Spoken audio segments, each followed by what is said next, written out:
ಮಾಡಿ ದಿಗ್ವಿಜಯವನ್ನೇ ಧಿಕ್ಕರಿಸಿ ಓರ್ಗೆರೋ ಗಾಳಿಗೆ ಬೆಚ್ಚದೆ ಮರೆಯನ್ನೇ ನಡುಗಿಸಿ ಪ್ರಚಂಡ ಗಂಡುಗಲಿಯಾಗಿ ಪ್ರಜ್ವಲಿಸುತ್ತಾ ಕನಕರತ್ನ ಸೋಪಾನದಿಂದ ಒಡಗೂಡಿ ಕಂಗೊಳಿಸುತ್ತಿರುವ ಪ್ರತಾಪ ಸಿಂಹ ಜೈ ದ್ವಾರವನ್ನು ತೊಡಿತಲೇ ಚತುರ್ದಶ ಭುವನವನ್ನೇ ಮೆಟ್ಟಿ ನಿಂತ ಮಹಾವೀರ ಹಸ್ತಿನಾಪುರದೀಶ್ವರ ಗುರುಕುಲ ಚಕ್ರೇಶ್ವರ ವಿಜಯೀ ಭವ ದಿಗ್ವಿಜಯೀ ಭವ. ಹಸ್ತಿನಾವತಿಯನ್ನು ಬರಗಿಕೊಟ್ಟ ಜನ್ಮದಾತೆ ಶರಣು ತಾಯಿಯೇ ಶರಣು.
ಒಂದು ವಿಚಿತ್ರವಾದ ವೃತ್ತಾಂತವನ್ನು ಕೇಳಿದಿರ.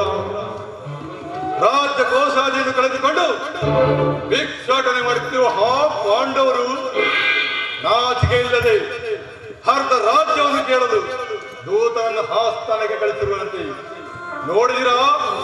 ಪಾಂಡವರ ಹಠಾಸವು ಎಷ್ಟರ ಮಟ್ಟಿಗೆ ಇರುವುದು.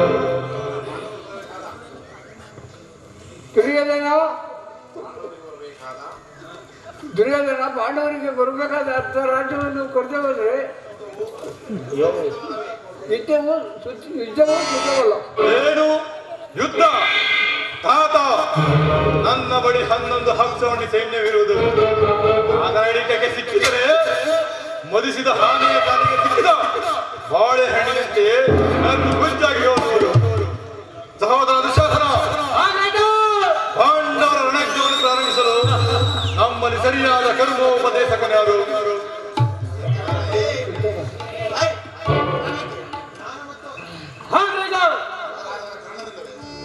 ನಮ್ಮ ಅಂಗರಾಕ್ಷನಾದ ಸಂಘವಿಲ್ಲವೇ? ಶಿವಧರ, ಪರಮ ಪೂಜ್ಯರಾದ ಭೀಷ್ಮಾಚಾರ್ಯರಲ್ಲಿ ಈ ವಿಚಾರವು ನಮಗೇಕೆ?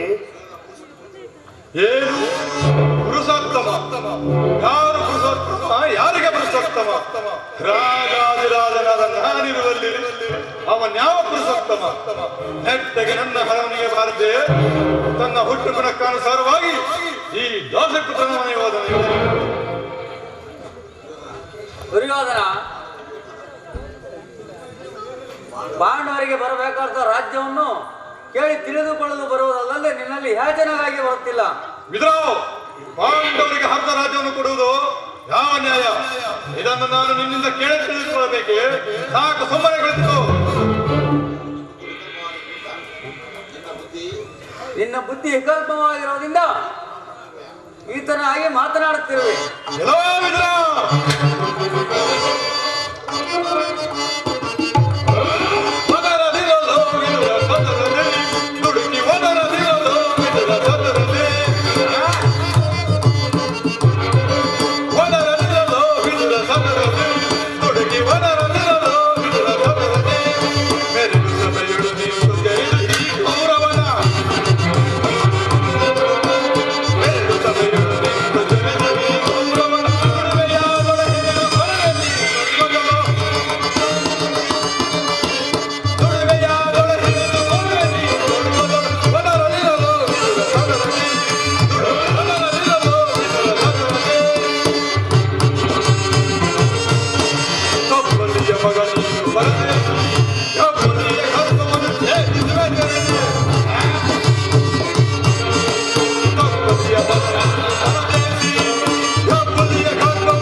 ವಸ್ತ್ರಾಪರಣ ಮಾಡುವ ಕಾಲದಲ್ಲಿ ಅದನ್ನು ತಡೆಯಬೇಕೆಂದು ರಕ್ಷಿಸಿಕೊಂಡಿದ್ದ ಈ ಬಿಲ್ಲನ್ನು ಈಗಲೇ ಮುರಿದು ಬಿಸಾಡುವೆನು.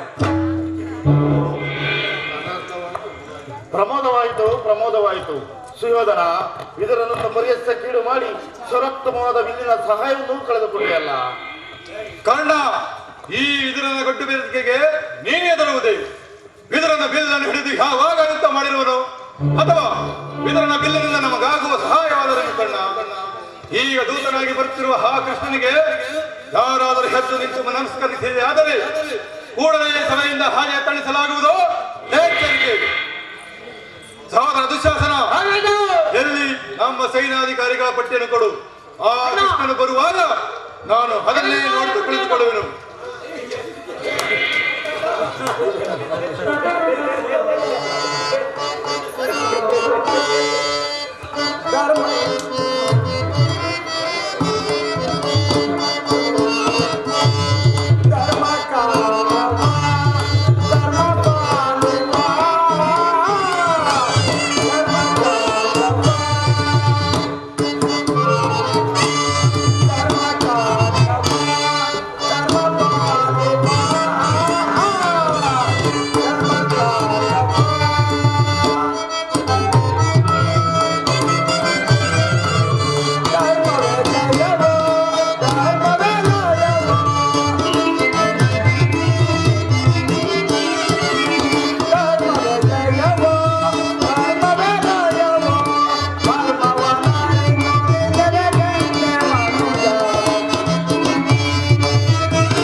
ನಿಮ್ಮೆಲ್ಲರಿಗೂ ಶುಭವಾಗಲಿ.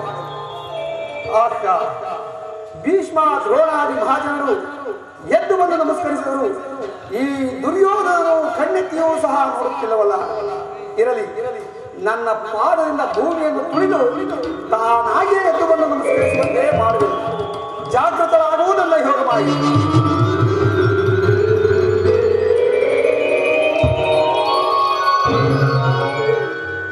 ಸುಯೋಧನ, ರಾಜಾದಿರಾಜನಾದ ನೀನು ಒಬ್ಬ ಸಾಮಾನ್ಯ ಗೋಪಾಲನ ಪಾದಕ್ಕೆ ನಮಸ್ಕರಿಸುವುದೇ? ನಾನೇ ನಿನ್ನ ಬಳಿಗೆ ಬರುತ್ತಿದ್ದೇನಲ್ಲಯ್ಯ. ದೂತನಾಗಿ ಬಂದ ನಿನ್ನಲ್ಲಿ ದೂತ ಲಕ್ಷಣಗಳು ಇರುವೋ ಇಲ್ಲವೋ ಎಂದು ಪರೀಕ್ಷಿಸಿದ ಮಾತ್ರಕ್ಕೆ ನಿನಗೇ ನಮಸ್ಕರಿಸಿದೆ ಎಂದು ಹೆಮ್ಮೆಗೊಳ್ಳಬೇಡ. ಬಂದುದಾಯಿತು, ಕುಳಿತುಕ ಈ ಪೀಠದಲ್ಲಿ. ಹಾಗೆ ಆಗಲಿ ಸುಯೋಧನ.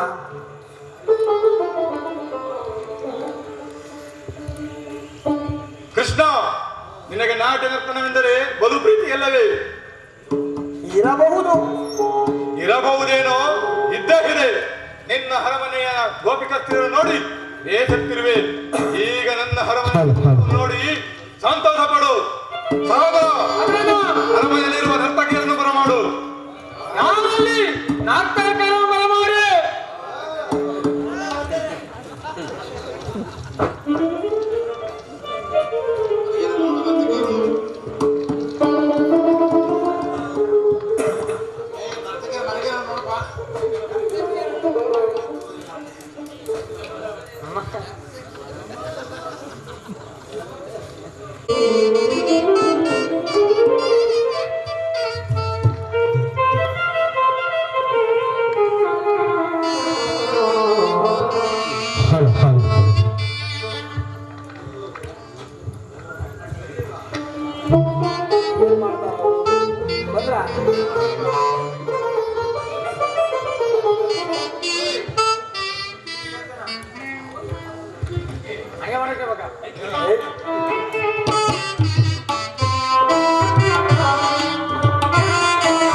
ಈ ಜಗಮಲ್ಲ ಎಲ್ಲವ ಬಲ್ಲವ ಈ ಜಗಮಲ್ಲ ಎಲ್ಲವ ಬಲ್ಲವ ಈ ಜಗಮಲ್ಲ ಎಲ್ಲವ ಬಲ್ಲವ ಈ ಜಗಮಲ್ಲ ಎಲ್ಲವ ಬಲ್ಲವ ಈ ಜಗಮಲ್ಲ ಎಲ್ಲವ ಬಲ್ಲವ ಈ ಜಗಮಲ್ಲ ಎಲ್ಲವ ಎಲ್ಲವ ಎಲ್ಲವ ಎಲ್ಲವ ಬಲ್ಲವ ಬಲ್ಲವ ಬಲ್ಲವ ಈ ಜಗ ಈ ಜಗ ಈ ಜಗ ಈ ಜಗ ಬಲ್ಲರ ಬಲ್ಲರ ಬಲ್ಲರ ಬಲ್ಲ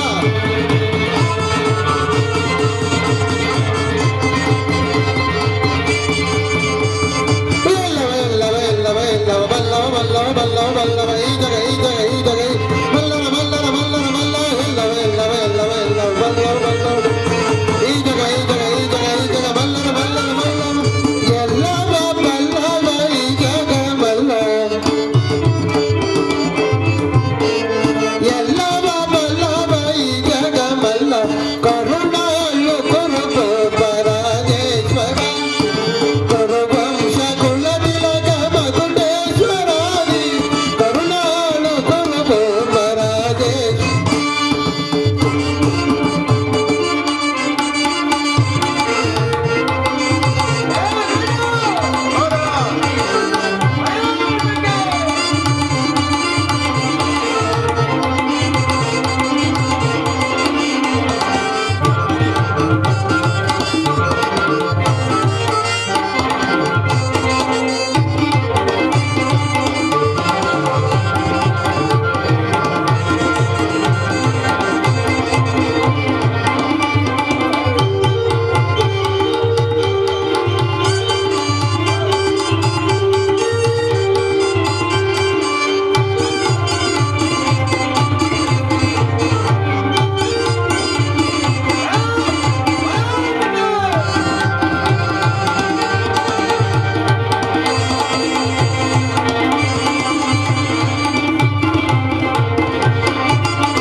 ನೀರವರ್ಣ ದಾರಿ ನಮ್ಮ ಚೆಲುವ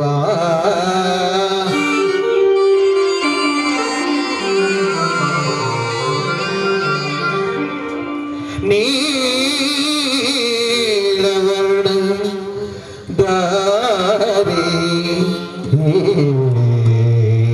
ನಮ್ಮ ಚೆಲುವ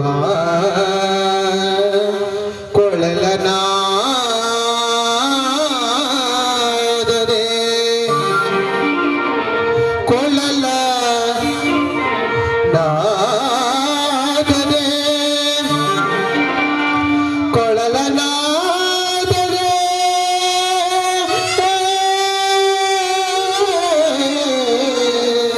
ಈ ಜಗದ ಜನರ ಮನವ ಮರುಳುಗೊಳಿಪ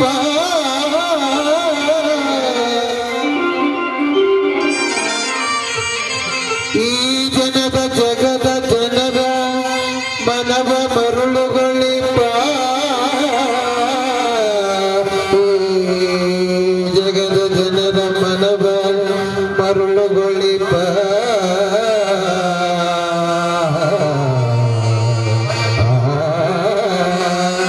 ಶ್ರೀ ಕೃಷ್ಣ ಮುರಾರೇ ನಿನಗೆ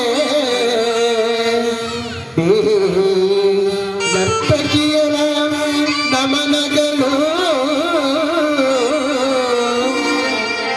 ಅಭಿನಮನಗಳು ನಮಸ್ಕಾರಗಳು ಹರೇ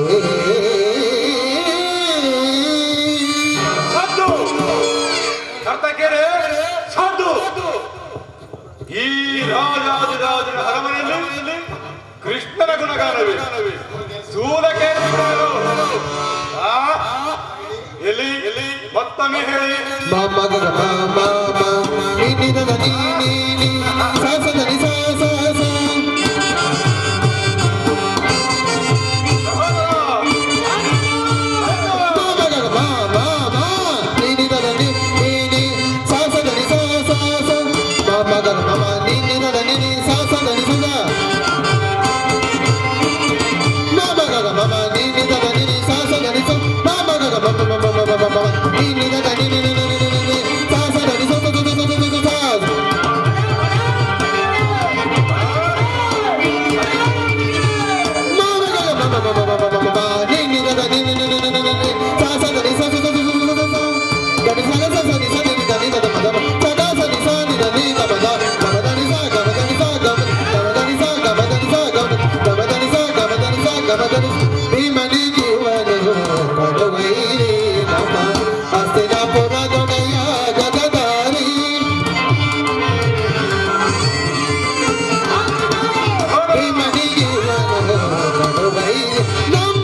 ಕೃಷ್ಣ, ನರ್ತನವನ್ನು ನೋಡಿದಾಯಿತು. ನೀನು ಬಂದ ಸಮಾಚಾರವನ್ನು ತಿಳಿಸು.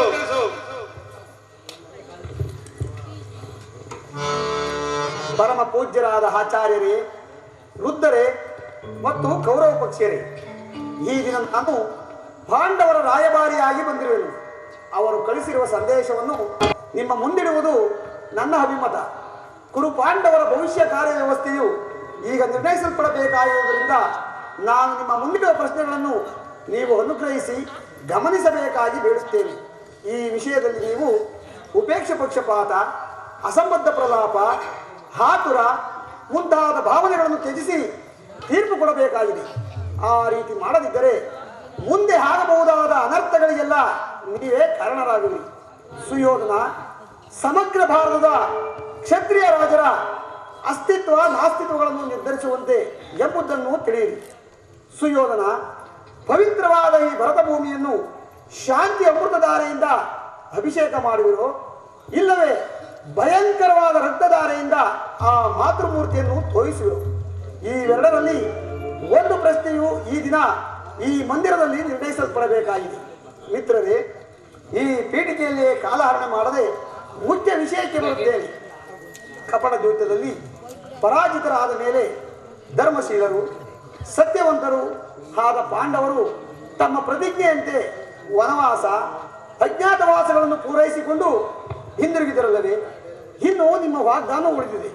ಈಗ ಅವರು ನನ್ನೊಡನೆ ನಿಮಗೆ ಈ ರೀತಿ ಸಂದೇಶವನ್ನು ಕಳುಹಿಸಿದ್ದಾರೆ. ಪ್ರತಿಜ್ಞೆಯಂತೆ ನಾವು ನಡೆದುಕೊಂಡೆವು. ಮುಂದೆ ನೀವು ರಾಷ್ಟ್ರ ಕಲ್ಯಾಣಕ್ಕಾಗಿ ಈವರೆಗಿನ ವೈರವನ್ನು ಮರೆತು ಹಿಂದೆ ವಾಗ್ದಾನ ಮಾಡಿದಂತೆ ನಮಗೆ ಸಲ್ಲಬೇಕಾದ ಅರ್ಧ ರಾಜ್ಯವನ್ನು ನಮಗೆ ಕೊಡಿ. ಸಭಾಸದರೇ, ಪಾಂಡವರ ಈ ವಿನಯ ವಚನಗಳನ್ನು ಕೇಳಿದ್ದೀರಾ. ಬಾಲ್ಯದಿಂದ ನೀವು ಅವರ ಮೇಲೆ ತೋರುತ್ತಿದ್ದ ದೀರ್ಘ ವೈರವನ್ನು ಮರೆಯಲು ಪಾಂಡುನಂದನರು ಸಿದ್ಧರಾಗಿದ್ದಾರೆ. ವಿಷಭೋಜನ, ಲಾಕ್ಷಗೃಹದಾನ, ಕಪಟದ್ಯುತ್ಯ ಇವೆಲ್ಲಕ್ಕಿಂತಲೂ ಮಿಗಿಲಾಗಿ ದ್ರೌಪದಿಯ ಮಾನಭಂಗ, ಈ ಮಹಾಪಾಪಗಳನ್ನು ಮನ್ನಿಸಿ ಪಾಂಡವರು ತಮಗೆ ನ್ಯಾಯವಾಗಿ ಸಲ್ಲಬೇಕಾದ ತಮ್ಮ ಭಾಗಕ್ಕಾಗಿ ನಿಮ್ಮನ್ನು ಯಾಚಿಸುತ್ತಿರುವಾಗ ಈ ಸುಸಮಯವನ್ನು ವ್ಯರ್ಥಗೊಳಿಸದೆ ಶಾಂತಿ ಸಮಾಧಾನಗಳಿಗೆ ಪ್ರಯತ್ನಿಸಿರಿ. ಅವರ ಸಂದೇಶದೊಡನೆ ನನ್ನ ಸಂದೇಶವನ್ನು ತಿಳಿಸಿದ್ದೇನೆ. ಮುಂದೆ ವಿಚಾರ ಅವಿಚಾರಗಳನ್ನು, ಕರ್ತವ್ಯ ಅಕರ್ತವ್ಯಗಳನ್ನು ನಿರ್ಣಯಿಸುವುದು ಪ್ರಾಜ್ಞರಾದ ನಿಮ್ಮೆಲ್ಲರಿಗೂ ಸೇರಿದೆ.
ರಾಜ್ಯವನ್ನು ಕೇಳ್ತಾರೆ. ಕೊಡದೆ ಹೋದ್ರೆ ಇದ್ದೆವು ಶುದ್ಧವಲ್ಲ.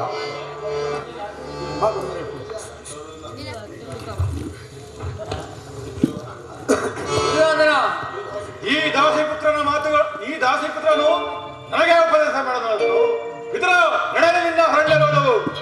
ಹೌದು ದುರ್ಯೋಧನ, ನನ್ನ ರೋದನವು ಅರಣ್ಯ ರೋದನವೇ. ಪಾಂಡವರಿಗೆ ಅರ್ಧ ರಾಜ್ಯವನ್ನು ಕೊಟ್ಟು ಸುಖದಿಂದ ಬಾಳು. ಇದರ ಈ ನೀತಿಯನ್ನು ಆ ಪಾಂಡವರಿಗೆ ಹೇಳಬಲ್ಲ ಏಕೆ? ಸಾಕು, ಸುಮ್ಮನೆ ಕುಳಿತುಕೋ. ಕೃಷ್ಣನಿಗಾಗಲಿ ಅಥವಾ ನನ್ನ ತಂದೆಗಾಗಲಿ ನನ್ನೊಬ್ಬನಲ್ಲಿ ಮಾತ್ರ ದೋಷವು ಕಾಣುತ್ತಿರುವುದು. ಆ ಪಾಂಡವರು ನಿರ್ದೋಷಿಗಳಲ್ಲವೇ? ಕುಂತಿಪುತ್ರ ಪಕ್ಷಪಾತಿಯಾದ ನೀನು ನಿನ್ನ ಸ್ವಭಾವಕ್ಕೆ ಸರಿಯಾದುದನ್ನೇ ಹೇಳಿದೆ. ಕೃಷ್ಣ ಮಹಾನುಭಾವನಾದ ನೀನು ನಿನ್ನ ದೂತತ್ವವನ್ನು ಬಹು ಶ್ಲಾಘನೀಯವಾಗಿಯೇ ಮುಗಿಸಿದೆ. ಆದರೆ ಈ ನಿಮ್ಮ ಮರಳು ಮಾತುಗಳಿಗೆ ಒಡಂಬಡುವ ಬುದ್ಧಿಹೀನನು ಮಾತ್ರ ಈ ದುರ್ಯೋಧನನಲ್ಲ.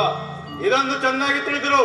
ಇದು ಶುದ್ಧ ಕ್ಷತ್ರಿಯನ ರಕ್ತವಿಲ್ಲ, ಸ್ವಾಭಿಮಾನ ಶೂನ್ಯತೆಯ ಕೊಳಕು ನೀರಲ್ಲ ಕೃಷ್ಣ, ಕೊಳಕು ನೀರಲ್ಲ. ದುರ್ಯೋಧನ, ಇದು ನಿನ್ನ ದುರ್ಯೋಧನ, ಇಷ್ಟೊಂದು ಅಪಮಾನವೇ? ಇದು ನಿನ್ನ ದುರಹಂಕಾರದ, ದುರಗ್ರಹದ, ದುಸ್ಸವಾಸದ, ದುರಾಶಯದ ದುರಭಿಮಾನ. ವಿಚಾರ ಮಾಡು ಕೌರವೇಶ್ವರ. ಕೃಷ್ಣ, ಸಾಕಿನ ವಾಕ್ಪಟುತ್ವ ಅದನ್ನು ನಾನು ಮೊದಲೇ ಹೇಳಿದೆ. ಕೃಷ್ಣ ಏನು ಹೇಳಿದೆ? ನಮ್ಮದು ದುರಾಗ್ರಹದ, ದುರಹಂಕಾರದ, ದುಸ್ಸಹವಾಸದ, ದುರಾಶಯದ ದುರಾಭಿಮಾನವೇ. ಬಹಳ ಚೆನ್ನಾಗಿ ಹೇಳಿದೆ. ಆಗಲ್ಲ ಕೃಷ್ಣ, ಹೇಳು. ಈ ಗೌರವರನ್ನು ಸದೆಬಡಿಯಲೇಬೇಕೆಂದರೆ ಆ ನಿನ್ನ ಭೀಮನು ದುರಾಗ್ರಹ ಲೋಕೈಕ ವೀರನಾದ ಕಣ್ಣನನ್ನು ಒದಿಸಬೇಕೆಂದರೆ ಆ ನಿನ್ನ ಮಿತ್ರ ಪಾರ್ಥನು ಅದು ದುರಾಂಕಾರ. ಅಭಿಮಾನಿ ಶೂನ್ಯತೆಯಿಂದ ನಿನ್ನಂತಹ ಕಬಡಿಯ ಸ್ನೇಹವನ್ನು ಬೆಳೆದಿರುವುದೇ ಆ ನಿನ್ನ ಪಾಂಡವರು ಅದು ದುಸ್ಸಹವಾಸ. ದುರ್ಯೋಧನ ದುಶ್ಯಾಸರನ್ನು ಪುಡಿಗೈದು ಭಾರತ ಖಂಡದಲ್ಲಿ ತಮ್ಮ ಧ್ವಜ ಪತಾಕೆಯನ್ನು ಹಾರಿಸಲು ಯೋಜನೆ ಮಾಡುತ್ತಿರಲಿಲ್ಲವೇ ಆ ನಿನ್ನ ಪಾಂಡವರು ಅದು ದುರಾಗ್ರಹ, ದುರಾಶಯ. ನಾವೇ ಸಮರ್ಥರು, ನಾವೇ ದೇಶಿಯರು ಎಂಬುದಾಗಿ ಹೆಮ್ಮೆಗೊಳ್ಳುತ್ತಿರಲಿಲ್ಲವೇ ಆ ನಿನ್ನ ಪಾಂಡವರು ಅದು ದುರಾಭಿಮಾನ. ಹೆಚ್ಚೇನು ಕೃಷ್ಣ, ಈ ಬೇರೆ ಹೇಳಿ ಹೇಳಿದರು ಈ ಕೌರವನ ನಿರ್ಧಾರ ಚಲಿಸಲಾರದು. ಸುಮ್ಮನೆ ಕಂಠ ಪೋಷಣೆಯಿಂದ ಪ್ರಯೋಜನ ಕೃಷ್ಣ, ಪ್ರಯೋಜನ ಇಲ್ಲ. ನನಗೊಪ್ಪಿದವು ಈ ನನ್ನ ಕ್ರುತಾದರ ಹೃದಯದಲ್ಲಿ ಕೋಪಾಗಿ ಧ್ವನಿಯು ಪ್ರಜ್ವಲಿಸುತ್ತಿರುವ ಈ ಕುರು ಯುದ್ಧದ ಈ ಮಾತುಗಳಿಗೆ ಪ್ರಯೋಜನವಾಗುವುದಿಲ್ಲ.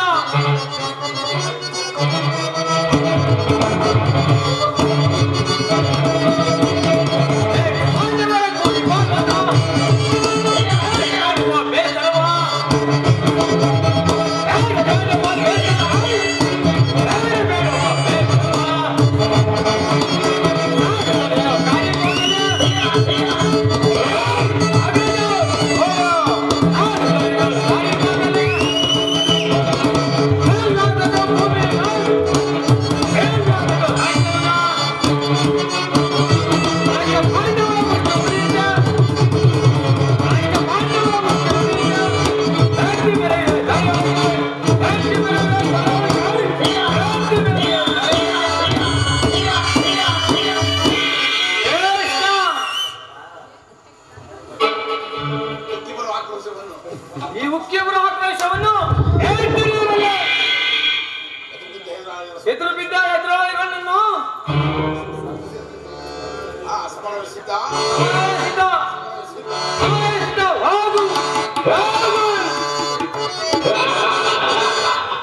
Hey!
ದುಶಾಸನರ ಅಭಿಮತವೇ ದುರ್ಯೋಧನ ದುಶಾಸನ ಅಭಿಮತವೇ ನನ್ನ ಅಭಿಮತ.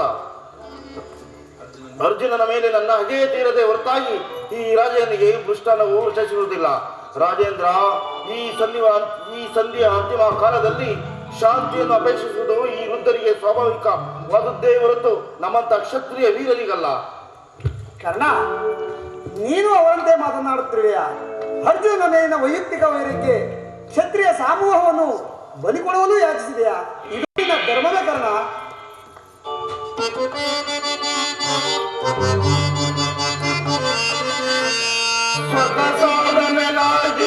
ಅಂಗರಾಜ್ಯದ ನೆಪವೇ ಸ್ವತಸಾಧನೆಯಾಗಿ ಅರ್ಧರಾಜ್ಯದ ನೆಪವೇ ದೂತನಾಗಲು ಬಂದಿಯೋ ಸಾಧನ್ಯಾರೋ ಇತವ ಬಯಸಿ ಕೆಣಕಿದರೆ ಮುಂದೆ ಬರುವುದು ಘೋರ ಸಮರ.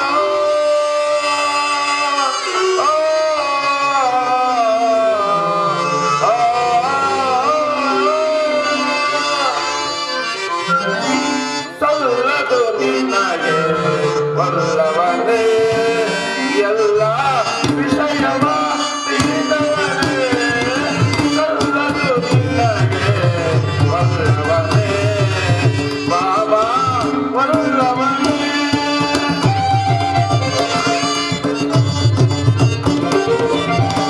ಪಾಂಡು ನಂದನರ ಹಿತವನ್ನು ಬಯಸುವೆ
ಕೃಷ್ಣ, ಅರ್ಜುನನ ಪಕ್ಷಪಾತ ಬುದ್ಧಿಯಿಂದ ಅರ್ಧ ರಾಜ್ಯವನ್ನು ಬೇಡುವುದಕ್ಕೆ ಬಂದಿದೆಯಲ್ಲವೇ? ಈ ನಿನ್ನ ಧರ್ಮಕ್ಕಿಂತ ನನ್ನ ಧರ್ಮವೇ ಮೇಲು. ಯದುಪತಿ, ಈ ನಿನ್ನ ಕೃತಮ ಸಂಧಾನಕ್ಕೆ ನಾವು ಖಂಡಿತವಾಗಿ ಒಪ್ಪುವುದಿಲ್ಲ. ಓಹೋ, ನೇರ ನೀರಿತು. ಭಲೇ ಅಂಗಾಧಿಪ, ಯಾದವ ಗಣಿ ಗಂಟ ಉಬಿಗಿದಂತಾಯಿತು ಈ ನಿನ್ನ ಧರ್ಮದ ನುಡಿಗಳಿಂದ.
ದುರ್ಯೋಧನ, ಈ ನಿನ್ನ ಗುರು ಹಿರಿಯರು, ಬಂಧುಗಳು, ಸಹೋದರರು ಇವರನ್ನೊಂದು ಸಾರಿ ದೃಷ್ಟಿಸಿ ನೋಡು. ನಿನ್ನೊಬ್ಬನ ಸಲುವಾಗಿ ಕುರುಕುಲವನ್ನೇ ಧ್ವಂಸ ಮಾಡಬೇಕೆ?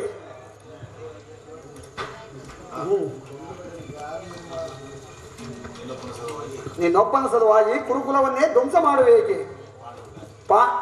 ಪಾಂಡವರಿಗೆ ರಾಜ್ಯದ ಮೇಲಿದ್ದ ಹಕ್ಕನ್ನು ಒಪ್ಪಿಕೊಳ್ಳದಿದ್ದರೆ ಹೋಗಲಿ, ಸಂಧಿಗೆ ಸಮ್ಮತಿಸು. ದಾನವ ವಿಜಯ್, ಈ ಯದುಪತಿಯು ಕೇವಲ ಪಾಂಡವರ ಸಲುವಾಗಿ ಅಲ್ಲ, ಮತ್ತಿನಾರ ಸಲುವಾಗಿ, ನಿಮ್ಮ ಸಲುವಾಗಿ ಮುಂದೊಳಗುವ ಭೀಷಣ ಯುದ್ಧದಲ್ಲಿ ಮಾನವ ಕೋಟಿಯನ್ನು ಉದ್ಧರಿಸುವ ಸಲುವಾಗಿ ಇಂದು ನಿನ್ನಲ್ಲಿ ಭಿಕ್ಷೆ ಬೇಡುವೆನು. ಭಿಕ್ಷೆ ಪ್ರದಾನ ಮಾಡು ಕೌರವೇಶ್ವರ. ಇದರಲ್ಲಿ ನನ್ನ ಅಪರಾಧವೇನು ಹೆದರಾಜ? ಪಾಂಡವರು ಜೂಜಾಡಿ ರಾಜ್ಯಾದಿ ಸಂಪತ್ತನ್ನು ಕಳೆದುಕೊಂಡಿದ್ದು ನನ್ನ ತಪ್ಪೆ. ಸತ್ಯ ಪರಿಪಾಲನೆಗಾಗಿ ವನವಾಸ, ಅಜ್ಞಾತವಾಸ ಮಾಡಿದ್ದು ಅಧರ್ಮದ ಕಾರ್ಯವೇ. ಹೇಳು ಕೃಷ್ಣ, ಈ ವಿಷ್ಣು ಸಾಮ್ರಾಜ್ಯವನ್ನು ಒಪ್ಪಿಸುವ ಅಪಮಾನವು ನನ್ನಿಂದ ಆಗದು. ಯುದ್ಧದ ಭಯವನ್ನು ತೋರಿಸುವೆ ಜನಾರ್ದನ. ಯುದ್ಧವು ಶಕ್ತಿಯ ಅರ್ಥ, ಕಾಮ, ಮೋಕ್ಷ, ಜೀವನದ ಏಕಮಾತ್ರ ಸಾಧನೆ. ಈ ಯುದ್ಧದ ಸಲುವಾಗಿ ಈ ಶಕ್ತಿಯೊಂದಿಗೂ ಭಯಪಡುವುದಿಲ್ಲ, ಭಯಪಡಲಾಗದು. ಸ್ಥಿರನಾಗು ದುರ್ಯೋಧನ. ನಿನ್ನ ಅಭಿಷ್ಟವು ಯುದ್ಧವಾದರೆ ಅದನ್ನು ಅಗತ್ಯವಾಗಿ ಹೊಂದುವೆ. ಆದರೆ ಇದು ನಿನ್ನ ಯುದ್ಧವಲ್ಲ, ಭಯಂಕರ ಆತ್ಮಹತ್ಯೆ, ಪಾಪಾಶಯ, ಕುರುಕುಲದ ಕಳಂಕ ಸ್ವರೂಪನೇ. ನಿನ್ನ ಅಪರಾಧಗಳು ಏನೆಂದು ಕೇಳುವೆಯಾ? ನಿನ್ನ ಅಪರಾಧಗಳು ಅಗಣ್ಯ. ರಾಜಸಿಂಹೋಗದಲ್ಲಿ ಪಾಂಡವರ ಸಂಪತ್ತನ್ನು ನೋಡಿ ಕರುಗಿದ ನೀನು ಈ ನೀಚ ಶಕುನಿಯ ಸಲಹೆಯಂತೆ ಯುಧಿಷ್ಠರನ್ನು ಕಪಳಯುದ್ಧಕ್ಕೆ ಎಳೆತಂದಿದ್ದನ್ನು ಮರೆತೆಯ? ಸಹೋದರರ ಪತ್ನಿಯನ್ನು ರಾಜಸಭೆಗೆ ಸೆಳೆದು ತಂದು ನೀನು ಮಾಡಿದ ಅವೆಚ್ಚ ಅಪರಾಧ ಕಾಲವು ಪ್ರಳಯದ ಧೂಮಕೇತುವಿನಂತೆ ನಿಮ್ಮ ನೀಚ ಶಕ್ತಿಯನ್ನು ಹಿಂಬಾಲಿಸುವುದೆಂದು ನೆನಪಿನಡು. ಧರ್ಮನಿಷ್ಠರು, ವಾರಣಾವತಾರದ ಅರಗಿನ ಮನೆ, ಏಕಚಕ್ರ ನಗರದಲ್ಲಿ ಗುತ್ತಿಗಾದ ಭಂಗ, ವಿಷಪ್ರಾಶನ, ಸರ್ಪಬಂಧ ಇವೆಲ್ಲವನ್ನೂ ಮರೆತೆಯ? ಭೀಷ್ಮ, ದ್ರೋಣಾದಿ ಮಹಾಜನರ ಮಾತನ್ನು ನಿರಾಕರಿಸಿ ಅನ್ಯಾಯಾಚನೆ ಪ್ರವೃತ್ತನಾದ ನಿನಗೆ ಕೀರ್ತಿಯು ಶ್ರೇಯಸ್ಸು ಎಂದಿಗೂ ಲಭಿಸದು. ಅದು ನಿನ್ನ ಭ್ರಮೆ ಕೃಷ್ಣ, ಅದು ನಿನ್ನ ಭ್ರಮೆ. ಕೆಟ್ಟರು ಸರಿ, ಪಾಂಡವರನ್ನು ಕಟ್ಟ ಕಡೆದಾಗಿ ಕಾಡಿಗಟ್ಟಬೇಕೆಂಬ ಪಟ್ಟು ಹಿಡಿದ ಕಟ್ಟಾಳು ಈ ಕೌರವೇಶ್ವರನನ್ನು ಕೆಣಕಿ ಕೇಕೆ ಹಾಕಿ ನಕ್ಕಳದ ಆ ನಿನ್ನ ಪಾಂಡವರಲ್ಲಿ ಅಂದೇ ಭೂತ ಪೇತಗಳಿಗೆ ಒಡೆನಾದ ಭೂತನಾಥೇಶ್ವರನೇ ಕದನತೆ ಕದಿವಂಶದಿಂದ ನಿರ್ಮಿತವಾದ ಕುರು ಸಾಮ್ರಾಜ್ಯವೆಲ್ಲವೂ ರಕ್ತದ ಬಡಿನಲ್ಲಿ ಕೊಚ್ಚಿ ಹೋದರೂ ಸರಿ. ಹಸ್ತಿನಾವತಿಯ ಚಕ್ರೇಶ್ವರನ ನಾನು ಮಸಣದ ಮಣ್ಣಲ್ಲಿ ಮಣ್ಣಾಗಿ ಮಣ್ಣಿಡಿದು ಹೋದರೂ ಸರಿ. ಛಲವನ್ನು ಕೊಡೆ, ಛಲವನ್ನು ಬಿಡೆ, ನೆಲವನ್ನು ಕೊಡೆ.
ಮಾಡುವೆನು ಯುದ್ಧ, ಕಟ್ಟ ಕಡೆದಾಗಿ ಸತ್ತರು ಸಾಯುಜ್ಯ, ಬದುಕಿದರೆ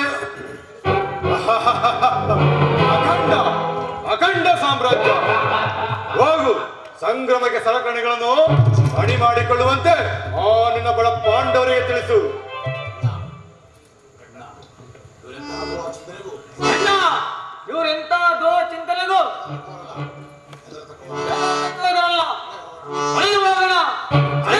ಸರಿಯಾಗಿ ಹೇಳಿದ ಸಹೋದರ. ಈ ಶತ್ರುಗಳ ಮಧ್ಯೆ ನಮಗೇನು ಕೆಲಸ? ನಡೆ ಹೋಗೋಣ.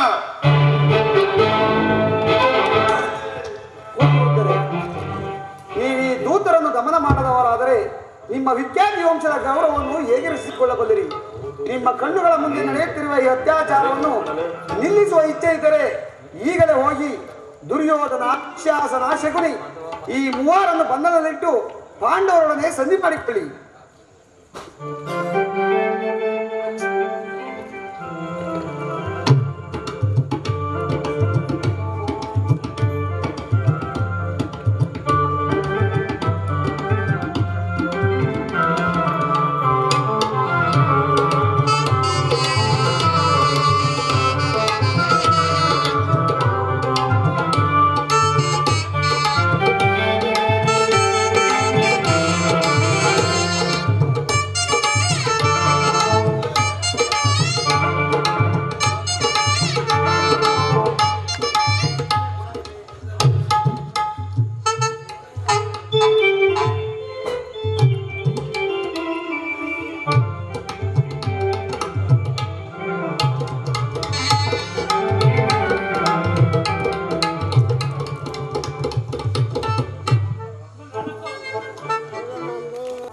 ವಿದುರ, ಹೋಗಿ ಕುಮಾರನನ್ನು ಕರೆದುಕೊಂಡು ಬಾ.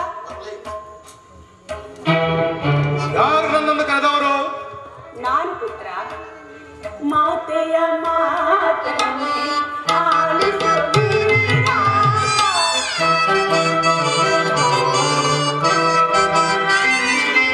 ಮಾತೆಯ ಮಾತನ್ನೇ ಆಲಿಸು ವೀರ.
ನನ್ನೊಂದಿಗೆ ಮಾತನಾಡಲು ಇಷ್ಟವಿಲ್ಲವೋ? ನಾನು ನಿನ್ನ ತಾಯಿ. ಅಗಣ್ಯ ವ್ರತ ಉಪವಾಸಗಳನ್ನು ಮಾಡಿ ನಿನ್ನನ್ನು ಪಡೆದಿರುವೆನು. ಎದೆಯ ರಕ್ತವನ್ನು ಬಸಿದು ನಿನ್ನನ್ನು ಸಲುಹಿರುವೆ. ನಿನ್ನ ಕಲ್ಯಾಣವೇ ದೇವರಲ್ಲಿ ನನ್ನ ಏಕಮಾತ್ರ ಭಿಕ್ಷೆ. ಬಾಲ್ಯದಲ್ಲಿ ನಿನ್ನ ಕಣ್ಣುಗಳಿಂದೊಂದು ತೊಟ್ಟು ನೀರು ಬಿದ್ದರೂ ನನ್ನ ದೇಹದ ರಕ್ತವು ನಷ್ಟವಾಗುತ್ತೆ ಎಂದು ಭಾವಿಸುತ್ತಿದ್ದೆನು. ಚತುರ್ದಶ ಭುವನಗಳಲ್ಲಿ ಹುಡುಕಿದರೂ ತಾಯಿಯಂತಹ ಬಂಧುವು, ಹಿತೈಷಿಯು, ಸ್ನೇಹಿತೆಯು ಮತ್ತಾರೂ ದೊರಕುವುದಿಲ್ಲ. ನಾನು ನಿನ್ನ ಹಿತಕ್ಕಾಗಿಯೇ ಹೇಳುವೆನು. ಪಾಂಡವರೊಡನೆ ಸಂಧಿಗೆ ಸಮ್ಮತಿಸಿ ಅರ್ಧ ರಾಜ್ಯವನ್ನು ಅವರಿಗೆ ಕೊಟ್ಟು ಅವರೊಡನೆ ಸಮಾನ ಭಾವದಿಂದ ಭೂಮಿಯನ್ನಾಳು. ಪುನಃ ನ್ಯಾಯವಾದ ತಾಯಿ, ನಿನ್ನ ಪುತ್ರನಾಗಿ ನಾನು ಕ್ಷತ್ರಿಯ ಧರ್ಮವನ್ನು ತ್ಯಜಿಸಲೇ ಇಲ್ಲ. ಇಲ್ಲ, ಜಗತ್ತೆಲ್ಲವೂ ಪ್ರತಿಭಟಿಸಿದರು ಈ ದುರ್ಯೋಧನನಿಗೂ ಧರ್ಮಚ್ಯುತನಾಗುವುದಿಲ್ಲ. ಪಾಂಡವರು ರಾಜ್ಯವನ್ನು ಅಪೇಕ್ಷಿಸಿದವರು ಯುದ್ಧ ಮಾಡಿ ಅದನ್ನು ಪಡೆಯಲಿ. ವಾಸುದೇವ, ಇದೇ ನನ್ನ ಕೊನೆಯ ಸಂದೇಶ. ನಾವು ಸಮರಯಜ್ಞದಲ್ಲಿ ದೀಕ್ಷಿತರು. ಪಾಂಡವರು ನಮ್ಮೊಡನೆ ಸಂಧಿಯನ್ನು ಅಪೇಕ್ಷಿಸುವುದಾದರೆ ಅದು ದೊರಕುವುದು ರಣಾಂಗಣದಲ್ಲಿ, ಶಸ್ತ್ರಾಕುಳ ಆಸ್ವಾನದಲ್ಲಿ, ರಾತಿಕರ ವೀರ ಘೋಷದಲ್ಲಿ. ಎಂದು ನನಗಿಲ್ಲಿ ಸಮಯವಿಲ್ಲ. ಕುಮಾರ, ಸಮಯವಿಲ್ಲ. ಅಧರ್ಮ ಸುರೆಯಿಂದ ಉನ್ಮತ್ತನಾದವನಿಗೆ ಧರ್ಮಾಚರಣೆಗೆ ಸಮಯ ಬೆನ್ನಿದೆ. ಹಸಿದ ಬೇಟೆಯ ನಾಯಿಯಂತೆ ಮೃತ್ಯು ಬೆನ್ನಟ್ಟಿ ಬರುತ್ತಿರುವಾಗ ಮನುಷ್ಯನಿಗೆ ಸಮಯವೆಲ್ಲಿಂದು? ಹತಭಾಗ್ಯ ಕುಮಾರ, ಇಷ್ಟೊಂದು ಅಸಹನೆಯಿಂದ ಕೂಡಿದವನಾಗಿ ಈ ಅಖಂಡ ಸಾಮ್ರಾಜ್ಯವನ್ನು ಆಳುವೆಯಾ? ಅದು ಸಾಧ್ಯವಿಲ್ಲ ಪುತ್ರ. ನೀನು ನಾಶವನ್ನು ಹೊಂದಿವೆ. ಸಂಗಡ ಕುರುಕುಲವು ನಾಶವಾಗುವುದು. ನಿನ್ನ ವೃದ್ಧ ಅಂಧಪಿತನು ಶೋಕ ಸಾಗರದಲ್ಲಿ ಮುಳುಗುವನು. ನಾನು ಮಾತ್ರ ನನ್ಯಗತಿಗಳಾಗಿ ನೇರವಾಗಿ ಅಡುತ್ತಾ ಆ ವಿಷಾದಮಯ ದೃಶ್ಯವನ್ನು ನೋಡಬೇಕಾಗುವುದು. ಹೇ ಪರಮಾತ್ಮ, ಈ ಗಾಂಧಾರಿಯ ಕಪಾಲದಲ್ಲಿ ಎಂತಹ ಕರುಣ ಕಥೆಯನ್ನು ಬರೆದೆ ದೇವ, ಎಂತಹ ಕರುಣ ಕಥೆಯನ್ನು ಬರೆದೆ. ರಾಜವೇಶಿ, ಇದು ಅಸಂಭವ. ನಾನು ದೂತನನ್ನು ಬಂಧಿಸುವುದು ರಾಜನೀತಿಗೆ ವಿರುದ್ಧ. ದುರ್ಯೋಧನ ದರ್ಪವು ಇಷ್ಟೊಂದು ಮಿತಿ ಮೀರಿದೆ. ವಾಸುದೇವ, ಕೈ ಜೋಡಿಸಿ ಬೇಡುವೆನು, ನೀನಿಲ್ಲಿಂದ ಕೂಡಲೇ ಹೊರಟು ಹೋಗು. ಸಜ್ಜನರಿಂದ ಪರಿತ್ಯಕ್ತವಾದ ದೇವರನ್ನು ಮರೆತ ಈ ಪಾಪಮಯವಾದ ರಾಜಸಭೆಯಲ್ಲಿ ಒಂದು ಕ್ಷಣವೂ ನಿಲ್ಲಬೇಡ. ರಾಜವೇಶಿ, ಈ ದುರ್ಯೋಧನಿಗೆ ಎದರಿ ನಾನಿಲ್ಲಿಂದ ಪಲಾಯನ ಮಾಡಲೇ ಇಲ್ಲ. ಅದೆಂದಿಗೂ ಆಗತಕ್ಕ ಮಾತಲ್ಲ. ಕಂಸ, ಶಿಶುಪಾಲಾದಿ ದಾನವರನ್ನು ನಿರಾಮಾತ್ರದಿಂದ ಸಂಹರಿಸಿದ ಈ ಕೃಷ್ಣನು ದರ್ಪಾನನ ಒಬ್ಬ ಸಾಮಾನ್ಯ ಮನುಷ್ಯನಿಗೆ ಎದುರುವುದೇ? ರಾಜವೇಶಿ, ಈ ಚಕ್ರದಲ್ಲಿ ಎಷ್ಟೊಂದು ಶಕ್ತಿ ಇದೆ ಎಂಬುದನ್ನು ನೀನು ಅರಿತಿರುವೆ. ಇದರೊಂದಲ್ಪ ಆವರ್ತದಿಂದ ಜಗತ್ತಿನ ಪ್ರಳಯವು ಪ್ರಾರಂಭವಾಗುವುದು. ಆಕಾಶದ ಗೃಹತಾರಕ ಸಾಮೂಹವು ಮಕ್ಕಳ ತಿರುಕಲ್ಲಿನಂತೆ ಕುಡಿಯತೊಡಗುವು. ಕೋಟಿ ಕೋಟಿ ದುರ್ಯೋಧನರು ಗದಪ್ರಾಣರಾಗಿ ಮಂಡ್ಯದಲ್ಲಿ ಉರುಳಾಡುವರು. ಇಂತಹ ನಾನು ಈ ಒಬ್ಬ ಸಾಮಾನ್ಯ ಮನುಷ್ಯನಿಗೆ ಬರಲಿ ಇಲ್ಲ. ಅದೆಂದಿಗೂ ಆಗತಕ್ಕ ಮಾತಲ್ಲ. ಭಯವಲ್ಲ ಪ್ರಭು.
ಸಮ್ಮುಖದಲ್ಲಿ ನನ್ನ ಗುರುವಿನ ಅವಹೇಳನವನ್ನು ನಾನು ಹೇಗೆ ಸಹಿಸಲು?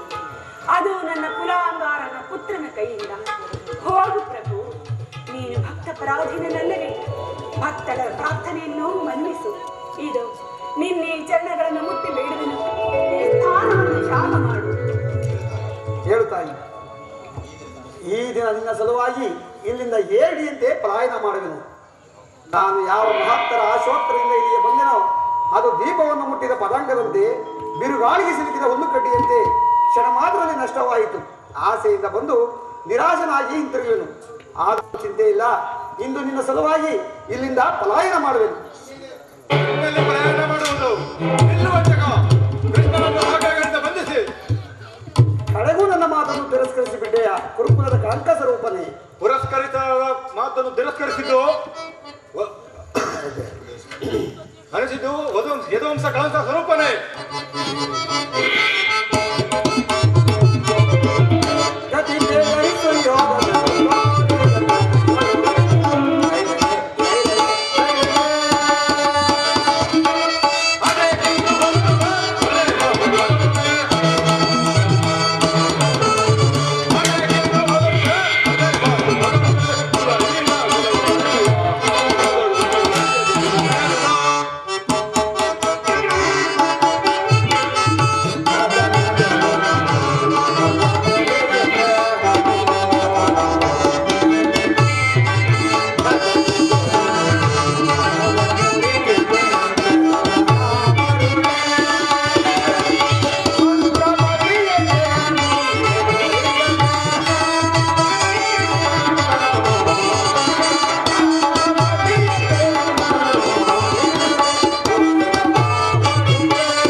ಯಾರನ್ನು ಬಂಧಿಸಿರ ಮಂದಮತಿಗಳಿರ? ಬಟ್ಟೆಯಿಂದ ಬೆಂಕಿಯನ್ನು, ಭೀಷಣಿಗೆಯಿಂದ ಗಾಳಿಯನ್ನು, ಮರಳಿನಿಂದ ಸಾಗರವನ್ನು ಪ್ರತಿಬಂಧಿಸಲು ಯತ್ನಿಸಿದೆಯಾ? ವ್ಯರ್ಥ, ನಿಮ್ಮಿಂದಾಗುವುದಿಲ್ಲ. ಕೃಷ್ಣ, ಈ ನಿನ್ನ ಬೆದರಿಕೆ ಮಾತುಗಳಿಗೆ ಬಳಬಡುವನಲ್ಲ ಈ ದುರ್ಯೋಧನನು. ಬಂಧಿಸಿ ಕೃಷ್ಣನನ್ನು.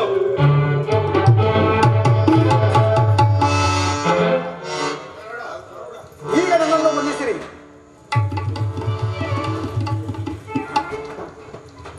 ಕರ್ಣ, ನಿನ್ನೊಡನೆ ಕೆಲವು ವಿಚಾರವನ್ನು ಮಾತನಾಡಬೇಕೆಂದಿರುವೆನು. ನನ್ನೊಡನೆ ಬಾ ಕರ್ಣ. ಪರಮಾತ್ಮ, ಮಹಾಮಹಿಮನಾದ ನೀನು ಕುಲಹೀನನಾದ ನನ್ನನ್ನು ಇಷ್ಟೊಂದು ಆಧರಿಸಲು ಕಾರಣವೇನು ದೇವ? ಕರ್ಣ, ಕುಲಹೀನನಲ್ಲಿ ಕಂಡುಬರುವ ಗುಣಾತಿಶಯಗಳು ನಿನ್ನಲ್ಲಿ ಕಂಡುಬರುವವೆ. ನಿಧಾನವಾಗಿ ಆಲೋಚಿಸು ಕರ್ಣ. ಪರಮಾತ್ಮ, ನಾನೆಂತಿದ್ದರೂ ಓರ್ವ ಸೂತನೆಂದು ಈ ಪ್ರಪಂಚವೇ ಮೆರೆಯುತ್ತಿರುವುದಲ್ಲ. ಕರ್ಣ, ನೀನು ಸೂತನಲ್ಲ. ಕ್ಷತ್ರಿಯ ಶ್ರೇಷ್ಠವಾದ ಚಂದ್ರವಂಶವೇ ನಿನ್ನ ವಂಶ. ಕುಂತಿಯೇ ನಿನ್ನ ತಾಯಿ. ಸೂರ್ಯನು ನಿನ್ನ ಜನಕನು. ಪಾಂಡವರು ನಿನಗೆ ಸಹೋದರರಾಗಬೇಕು ಕರ್ಣ. ಇದೇನು ತಾವು ಹೇಳುತ್ತಿರುವುದು ಆಶ್ಚರ್ಯವಾಗಿದೆಯಲ್ಲ. ಓಹೋ, ಮರೆತಿದ್ದೆ. ಇದು ನೀನು ಪಾಂಡವರ ಪಕ್ಷಪಾತಿ.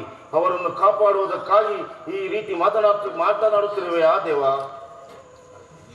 ಕರ್ಣ, ನೀನು ನನ್ನ ಮಾತನ್ನು ಸತ್ಯವೆಂದು ನಂಬು.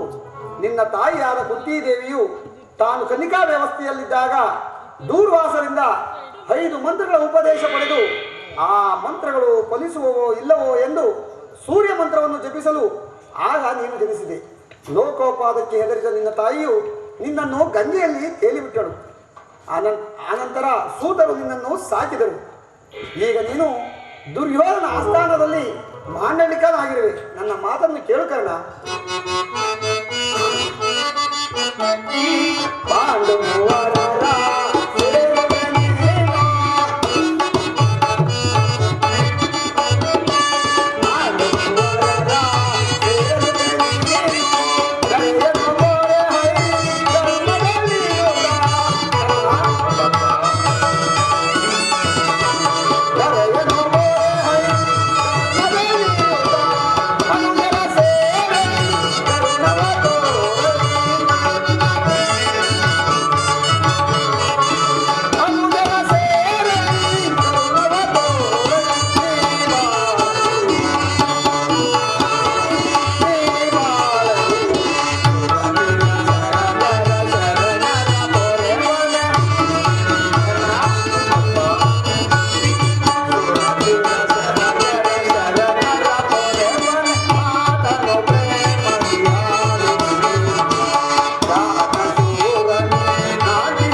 ಕರ್ಣ, ನನ್ನ ಸಂಗಡ ಬಾ. ಪಾಂಡವರನ್ನು ಕೌರವರನ್ನು ನಿನ್ನ ಪಾದದ ಮೇಲೆ ಕೆಡುವೆನು. ಅದು ಅಲ್ಲದೆ ಸಾಮಂತ ರಾಜನಿಂದ ರತ್ನ ಸಿಂಹಾಸನವನ್ನು ಓಲೈಸಿಕೊಂಡಿರುವಂತೆ ಬಾ ಕರ್ಣ.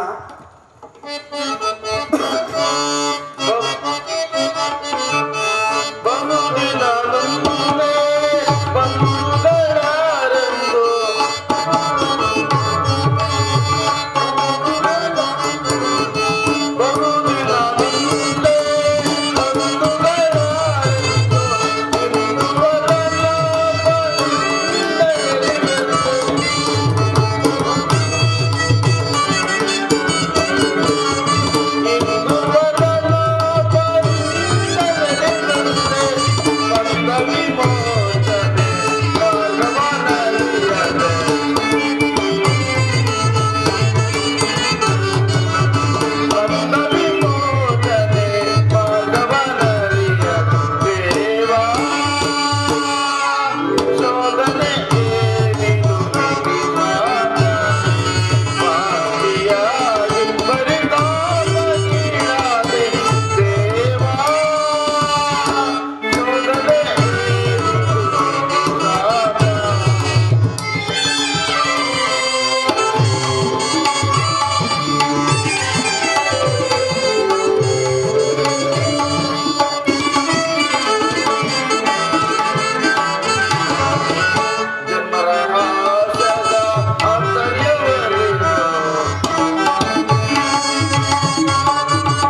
ನನ್ನನ್ನು ಸೂತಕದನೆಂದು ಹೀಯಾಳಿಸುತ್ತಿರುವಲ್ಲ, ನಾನು ಇಂಥವನೆಂಬ ವಿಚಾರವು ಅವರಿಗೆ ತಿಳಿಯದೇ ದೇವಾ? ಕರ್ಣ, ನಿನ್ನ ತಾಯಿಯು ಪಾಂಡವರಿಗೂ ನಿನ್ನ ತಾಯಿಗೂ ತಿಳಿಯದು ಕರ್ಣ.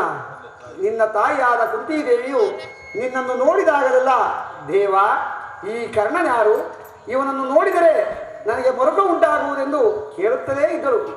ಈಗ ತಾನೇ ನಿನ್ನ ಜನನಿಗೆ ನಿನ್ನ ಜನ್ಮ ವೃತ್ತಾಂತವನ್ನು ತಿಳಿಸಿ ಬಂದಿರುವೆನು. ಆಕೆಯು ನಿನ್ನನ್ನು ನೋಡುವ ಆಸೆಯಿಂದ ಗಂಗಾ ತೀರಕ್ಕೆ ಬರುತ್ತಿರುವಳು. ಆಕೆಯ ಮನಸ್ಸನ್ನು ನೋಯಿಸಬೇಡ, ಸಂತೋಷಪಡಿಸಿ ಕಳುಹಿಸಿಕೊಡು ಕರ್ಣ. ಕರ್ಣ, ನಾನಿನ್ನು ಬರಲೇ? ಪರಮಾತ್ಮ, ತಾವಿನ್ನು ಹೋಗಿ ಬನ್ನಿ ಪರಮಾತ್ಮ. ಪರಮಾತ್ಮನು ಎಂದಿಗೂ ಅಸತ್ಯವಾದ ಮಾತುಗಳನ್ನು ಆಡುವುದಿಲ್ಲ. ಲೋಕೈಕ ವೀರರಾದ ಪಾಂಡವರು ನನ್ನ ಸಹೋದರರೆಂದು ನಂಬುವುದೇ ಹೇಗೆ? ಅಶರೀರವಾಣಿಯಿಂದ ಸ್ಥಿರಪಟ್ಟಿತು. ಲೋಕೈಕ ವೀರರಾದ ಪಾಂಡವರು ನನ್ನ ಸಹೋದರರೇ, ಅವರೊಡನೆ ಕೂಡಿ ಬಾಳುವ ಭಾಗ್ಯವು ನನ್ನ ಹಣೆಯಲ್ಲಿ ಬರೆಯಲಿಲ್ಲವಲ್ಲ. ಕೊಲ್ಲಲೇ ಪಾಂಡಕುಮಾರರನ್ನ ಕೊಲ್ಲಲೇ, ದುರದೋ ತಮ್ಮಂದಿರನ್ನ ಕೊಲ್ಲಲೇ, ಕುಲದಾನ ಬಿಟ್ಟರೆ ಕೌರವೇಂದ್ರನು ಈಗರೆಯೋ ಸುಖ ಸಂಪದೆ ಬಾಳಲಿ.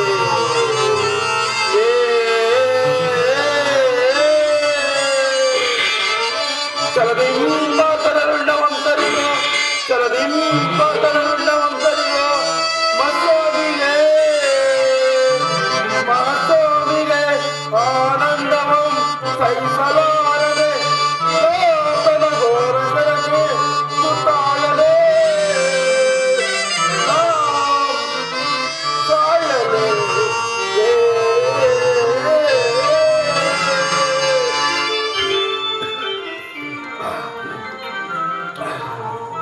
ಪರಮಾತ್ಮನು ಎಂದಿಗೂ ಅಸತ್ಯವಾದ ಮಾತುಗಳನ್ನು ಆಡುವುದಿಲ್ಲ. ಪರಮಾತ್ಮನು ನನ್ನ ತಾಯಿಯಾದ ಕುಂತಿ ದೇವಿಯು ಗಂಗಾ ತೀರದಲ್ಲಿ ಗೋಚರವಾಗಲೆಂದು ಹೇಳಿದರು. ನಾನೀಗಲೇ ಅಲ್ಲಿಗೆ ಹೋಗುವೆನು.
ಸಜ್ಜನರಿಂದ ಪರಿಚಯಿಸಲ್ಪಟ್ಟೆನು.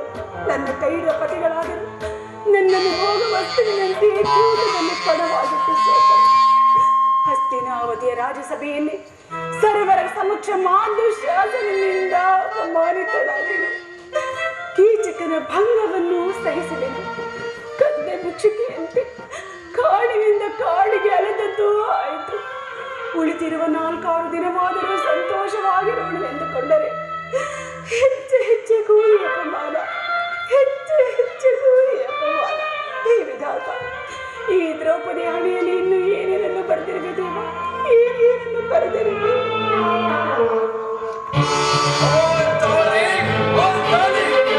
ಇವಳೇಕೆ ಈ ರೀತಿ ಚಿಂತಾಮಗ್ನಳಾಗಿರುವಳು? ಪ್ರಿಯತಮೇ, ಏನಾಯಿತು? ಈ ರೀತಿ ನಿಷ್ಕಾರಣವಾಗಿ ಅಳಲು ಕಾರಣವೇನು? ನಾನು ನಿಷ್ಕಾರಣವಾಗಿ ಅಳುತ್ತಿಲ್ಲ. ಈ ದ್ರೌಪದಿ ಅಳುವಿಗೆ ಒಂದಲ್ಲ 10 ಹಲವಾರು ಕಾರಣಗಳಿರುವವು. ನೀವಾದರೂ ಪುರುಷರು, ಯಾರಾದರೂ ದುರ್ವಾಕ್ಯವನ್ನಾಡಿ ಅಪಮಾನ ಮಾಡಿದ್ರೆ ನೀವೇ ಅವರಿಗೆ ಸರಿಯಾದ ಪ್ರತೀಕಾರ ಮಾಡುವಿರಿ. ಆದರೆ ಸ್ತ್ರೀಯರ ವಿಚಾರ ಹಾಗಲ್ಲ. ನಾವು ಅನ್ನ ವಸ್ತ್ರಗಳಿಗೆ ಪರರನ್ನು ಆಶ್ರಯಿಸಬೇಕು. ನಮ್ಮ ಆತ್ಮ ಗೌರವವನ್ನು ರಕ್ಷಿಸಿಕೊಳ್ಳಲು ನಮಗೆ ನಿಮ್ಮಂತಹ ಪುರುಷರ ಸಹಾಯ ಬೇಕೇ ಬೇಕು. ಈ ಪರಮಾತ್ಮ ಇಂತಹ ಪರಾಧೀನ ಸ್ತ್ರೀ ಜಾತಿಯನ್ನು ಹೇಗೆ ತಾನೇ ಸೃಷ್ಟಿಸಿದೆ ದೇವ, ಹೇಗೆ ತಾನೇ ಸೃಷ್ಟಿಸಿದೆ.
ಅಲ್ಲದೆ ಭಗವತೆ ಸ್ವರೂಪರಾದ ಋಷಿಗಳ ಆಜ್ಞೆ.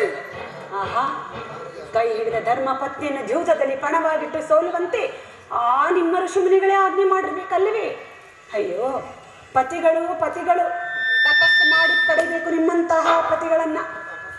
ಅಣ್ಣನ ಒಂದು ದಿನದ ಅವಿವೇಕದಿಂದ ಏನಿಂದ ನೀವು ಸಾಯುವವರೆಗೂ ನಮ್ಮನ್ನು ಬಿಟ್ಟಿದ್ದಿಲ್ಲ. ಈ ಅಪರಾಧವನ್ನು ಕ್ಷಮಿಸುವಂತೆ ಅವರು ನಿನ್ನಲ್ಲಿ ಎಷ್ಟೋ ಬಾರಿ ಬೇಡಿಕೊಂಡಿದ್ದೇವೆ. ಆದದ್ದು ಆಗಿ ಹೋಯಿತು. ಈ ದಿನ ನೀನೇಕೆ ಹೀಗಾಗಿರುವೆ ಅದನ್ನು ನನ್ನೊಡನೆ ತಿಳಿಸಬಾರದೆ? ತಿಳಿಸೋಣ ನಾಥ, ಆದರೆ ಅದರಿಂದಾಗುವ ಪ್ರಯೋಜನವಾದ್ರೆ ಏನು? ಎಷ್ಟೇ ಆದ್ರೆ ನೀನು ನಿಮ್ಮ ಅಣ್ಣನ ಆಜ್ಞಾಧಾರಕನು. ಅದು ಹಿಂದಿನ ಮಾತು. ಹಾಗಾದ್ರೆ ಹೇಳುವುದು ಕೇಳು. ಈ ದಿವಸ ದೇವಿ ದರ್ಶನಕ್ಕೆಂದು ಹಸ್ತಿನಾಂಬೆ ಮಂದಿರಕ್ಕೆ ಹೋಗಿದ್ದೆ. ಅಲ್ಲಿಗೆ ಆ ದುರ್ಯೋಧನನ ಪತ್ನಿಯಾದ ಭಾನುಮತಿಯು ಬಂದಿದ್ದಳು. ಅವಳು ನನ್ನನ್ನು ನೋಡಿ ನಕ್ಕು, ನಿನ್ನ ಪತಿಗಳಾದರೂ ವಾಸಕ್ಕಾಗಿ 5 ಗ್ರಾಮವನ್ನು ಬೇಡಲು ದ್ಯೂತನನ್ನು ರಾಜಸಭೆಗೆ ಕಳುಹಿಸಿದ್ದಾರೆ, ಇನ್ನೇನು ಸಂದೇಹ ಆಗೋದ್ರಲ್ಲಿದೆ, ಆಗಲಾದ್ರೂ ಬಿಸಿದೇವಿನ ಮುಡಿಗಟ್ಟಲೆ ಅಷ್ಟೇ ಎಂದು ಪರಿಹಾಸ್ಯ ಮಾಡಿದಳು. ಸ್ವಾಮಿ, ಪರಿಹಾಸ್ಯ ಮಾಡಿದಳು. ದುರ್ಯೋಧನನೊಡನೆ ಪುನಃ ಸಂಧಿಗೆ ಪ್ರಯತ್ನ. ಹಾಗಾದರೆ ನನ್ನ ಸಂದೇಹವು ನಿಶ್ಚಯವಾಗಿದ್ದು ಯಾರು ರಾಯಭಾರಕ್ಕೆ ಹೋಗಿರುವರು? ಮತ್ತಿನ್ನಾರು? ನಮ್ಮಣ್ಣನಾದ ಶ್ರೀಕೃಷ್ಣ ಪರಮಾತ್ಮನಲ್ಲವೇ? ಗೋಪಾಂಗನೆಯರ ವಿಲಾಸ ವಿಭ್ರಮಗಳಲ್ಲಿ ಆ ಯದುಪತಿಯು ಯುದ್ಧವನ್ನು ಮರೆಯುವುದು ಸಹಜ. ಅರ್ಜುನನು ದೋರಕ್ಕಿಂದ ಹಿಂದಿರುಗಿದಾಗಲೇ ಹೀಗಾಗಬಹುದೆಂದು ನಾನು ಮೊದಲೇ ತಿಳಿದಿದ್ದೆನು. ಓದಿರಲಿ, ಭಾನುಮತಿಗೆ ಏನೆಂದು ಉತ್ತರವನ್ನು ಕೊಟ್ಟೆ? ಪ್ರಶ್ನೆಗೆ ಸರಿಯಾದ ಉತ್ತರವನ್ನೇ ಕೊಟ್ಟಿದ್ದೇನೆ. ಏನೆಂದು? ನಿನ್ನ ಕಟ್ಟಿದ ಮುಡಿಯನ್ನು ಬಿಡಿಸುವವರೆಗೂ ನನ್ನ ಬಿಚ್ಚಿದ ಮುಡಿಯನ್ನು ಕಟ್ಟುವುದಿಲ್ಲವೇ ಭಾನುಮತಿ ಎಂದು. ಗೋಪು ಪಾಂಚಾಲಿ, ಗೋಪು ಚಮತ್ಕಾರವಾದ ಕೊಟ್ಟಿರುವೆ. ಏನು ನಮ್ಮ ಸಂಗಡ ಕದನ ಮಾಡುವುದರಲ್ಲಿ ಚಾತುರತೆಯನ್ನು ತೋರಿದೆ ಎಂದು ಕಾಣುತ್ತದೆ. ನೀನು ಎಷ್ಟೇ ಆದರೆ ನನ್ನ ಪ್ರೀತಿಯ ಸತಿಯಲ್ಲವೇ, ಪ್ರೀತಿಯ ಪ್ರೇಯಸಿಯಲ್ಲವೇ? ಬಾ ಪಾಂಚಾಲಿ, ಬಾ. ಈ ದಿನ ನನ್ನ ತೊಡೆಯನ್ನು ಅಲಂಕರಿಸಿ ಮುದ್ದಾಡೋಣ, ಬಾ.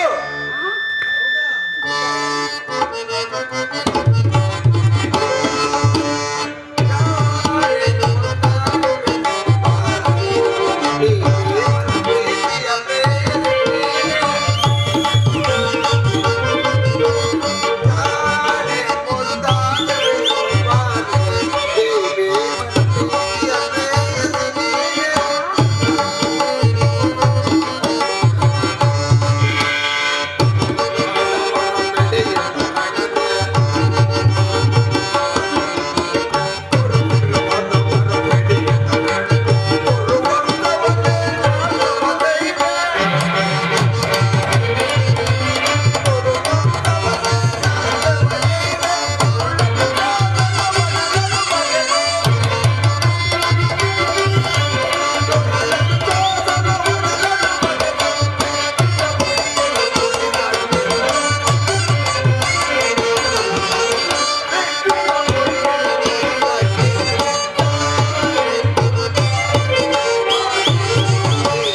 ಸಮಯವಿದೆ ಶೃಂಗಾರಕ್ಕೆ ಭೀಮ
ಆ ಕರ್ಣನ ಶಿರಸ್ಸನ್ನು ಧರೆಗುಡಿಸಿ ಈ ನನ್ನ ಬಿಚ್ಚಿದ ಮುಡಿಯನ್ನು ಕಟ್ಟಿಸಿದ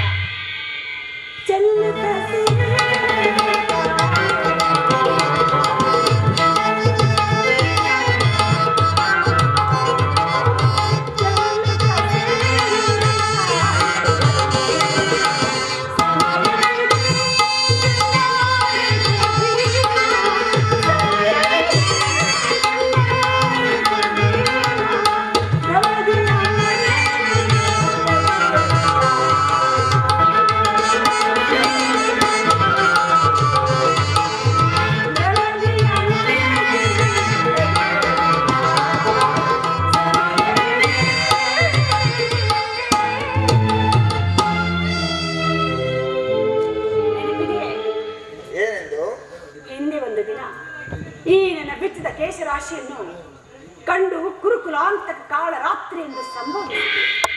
ಮತ್ತೆ ಇನ್ನೂ ಏನೇನನ್ನು ಹೇಳಿದ್ರಿ ನೆನಪಿದೆಯೇ?